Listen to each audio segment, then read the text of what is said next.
Hello and welcome to marketing91.com. In this video, we are going to cover the topic on collaboration. Let's start with the introduction. Coming together is beginning, keeping together is progress, working together is success, as stated by Henry Ford. Entities that work together with a company to develop value for its target customers are called collaborators.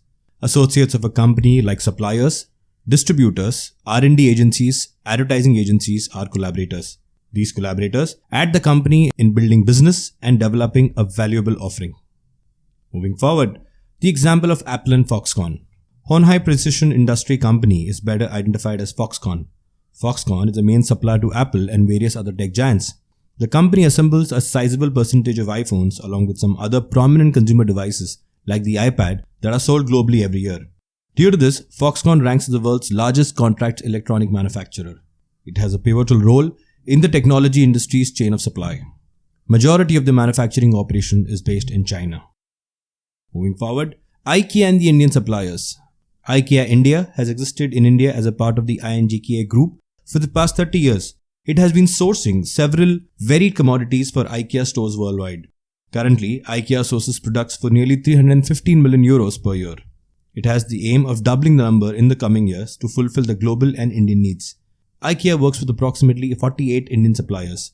It engages 45,000 direct co-workers and approximately 400,000 co-workers in their extensive chain of supply. The other example of Walmart and their vendor partnership. The supply chain management of Walmart has always been a contributing factor to its success. The innovation of the supply chain started when, in the very beginning, the company removed some of the links of the chain. Walmart started a supply chain initiative called the Vendor Management Inventory, or the VMI. Because of this system, manufacturers became responsible for the management of their own products in Walmart's warehouses. Due to this basic and simple initiative, Walmart could expect up to 100% order fulfillment on their merchandise. Moving forward, let's look at the advantages of collaboration. Like any other business relationship, there are advantages and drawbacks to collaboration. Collaboration extends many significant benefits for participating entities. First being effectiveness. A company can specialize in a special facet of value delivery process due to collaboration. It could be anything ranging from R&D, manufacturing to distribution.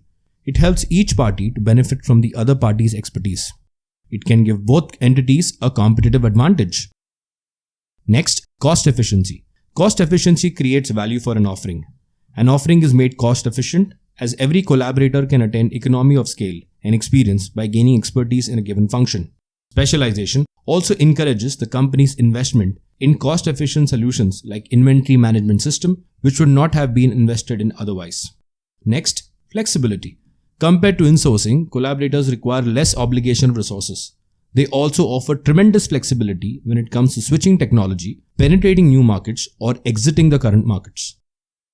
Next, speed. As a company, collaboration allows achieving the desired result much quickly compared to building in-house expertise. Existing distribution chain can be used by manufacturers to gain access to target markets almost overnight. A manufacturer can gain passage to target markets virtually overnight using existing distribution chain. If a company initiates its own distribution channel, it can take significantly longer. Moving on to the drawbacks of collaboration. The first, loss of control. Delegating facets of company activities to an exterior entity may lead to losing control over the process of value creation. For instance, it becomes difficult for the company and the processes when the manufacturing operation is outsourced. It affects the quality of the products. It also limits the company's potential to survey the monetary elements of the value creation process.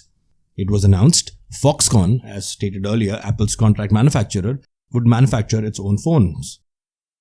Next, loss of competencies. The core competencies are weakened when the fundamental activities are outsourced by the company. For instance, the company's proficiency to propel innovation is decreased over time by outsourcing R&D activities. Next, you also empower competition. When the company outsources its key activities, it enables the collaborating entities to develop competencies that are strategic in nature. Hence, it's likely that these collaborator companies become future competitors, and that's exactly what's happening in the case of Foxconn. iPhones are assembled by Foxconn for Apple, the technology giant of US. Foxconn wishes to blend hardware and software in its integrated solutions such as cloud computing. On June 6, 2020, Foxconn announced the news at their 3-day-long event which marked their 30 years anniversary of having worked in China. Louis Wu, special assistant to Terry Gou, chairman of Foxconn, said to Reuters that We have built data centers for many of our customers, but we are not known to provide data center services. And in the future, since we are having all these pieces, we can put them together to provide a technical service to a business customer. Next, let's move on to the levels of collaboration. Relationship between a company's collaborators and company is based on the way it is formed and the limit to which it is formal. The collaboration being explicit or implicit is dependent on this relationship. First, let's look at explicit collaboration. A contractual connection like an agreement, franchise agreement, and joint venture is an explicit collaboration. Cost efficiency and cost effectiveness can be achieved. There can be numerous drawbacks as the flexibility can be very low, there can be high cost of switching, etc. It is a possibility that collaborators could turn into potential competitors as they would have access to all information about profit margins, pricing policies, etc. The example in this case is Domino's and Jubilant Foodworks.